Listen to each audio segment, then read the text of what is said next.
Saudações estudantis, aqui o professor João Luiz, o amigo de sempre, pedindo licença para entrar na sua casa, ainda que de forma virtual, para dividir com vocês o que consegui multiplicar aí com o passar desse tempinho.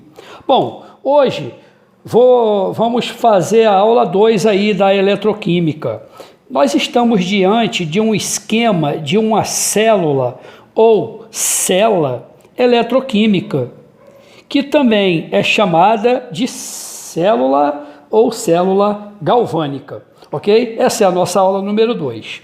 Para construir uma pilha, essa aqui é a pilha de Daniel, ok?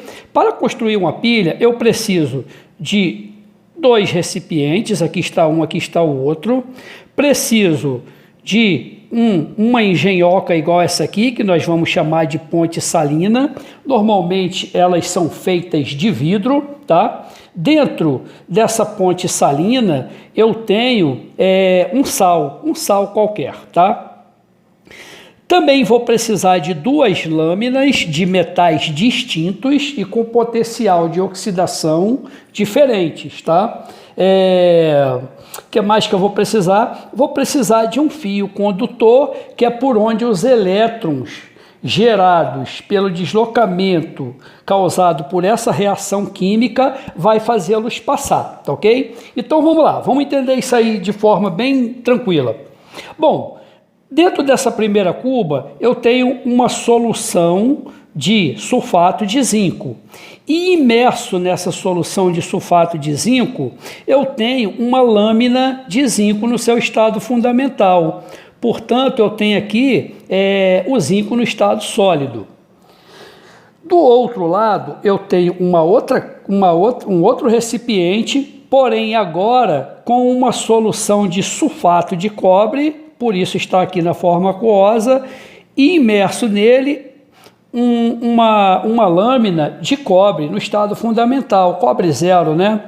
Ou seja, a solução daqui precisa ter um cátion semelhante ao do metal que está imerso nela. Não precisa ser o sulfato, mas o metal precisa ser o mesmo. De forma análoga, ocorre aqui do outro lado. Aqui eu tenho um cátion nessa solução que é semelhante ao da lâmina que está imerso nela. Vamos lá, o que vai acontecer? Eu tenho uma concentração de zinco aqui nessa minha solução e tenho uma concentração de cobre na forma aquosa dentro dessa outra solução. Analisando o lado de cá, o que vai acontecer? Como essa solução aqui tem cátions de zinco, os elétrons vão se desprender dessa lâmina. Essas lâminas aqui agora eu vou mudar o nome de lâmina e vou chamá-las de eletrodo, ok? Chamá-las-ei de eletrodo. Então, os elétrons vão caminhando aqui pelo fio condutor, igual foi explicado, tá? Que nós temos necessidade dele. Vou desenhar os elétrons aqui bonitinho, ó, para que nós saibamos que são eles que estão em trânsito aqui, certo? Então os elétrons vão caminhando e vão vindo para essa barra. Espera aí, se os elétrons estão caminhando por aqui e eles têm carga negativa, significa dizer que essa barra aqui, ela tem carga positiva, por isso que ela atrai os elétrons. Quando esses elétrons vão saindo, essa barrinha aqui vai afinando, vai perdendo massa, vai ficando com a massa menor, ok? A massa daqui vai ficando menor. Essa barra aqui, grosseiramente falando, como estamos acostumados a falar, vai ficando mais leve. Esse símbolo que eu vou colocar aqui, gente, é de concentração, tá? Ó, ZN, concentração, ZN. Então, à medida que ela vai perdendo massa e os elétrons vão fluindo para o outro lado, o que vai acontecer? A minha concentração de zinco na solução vai aumentando. Ou seja, o zinco sai da forma sólida do eletrodo e vai impregnando aqui a minha solução. Ela vai ficando com a concentração maior. A setinha para cima indica que a concentração está maior.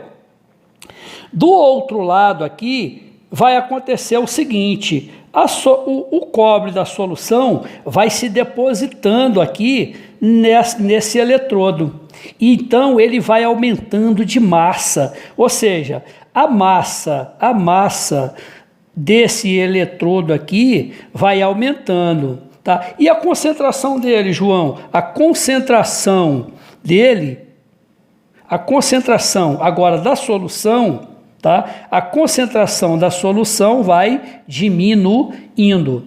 E lá, eu não coloquei, a concentração aumenta, porém, a massa de zinco, o que acontece com ela?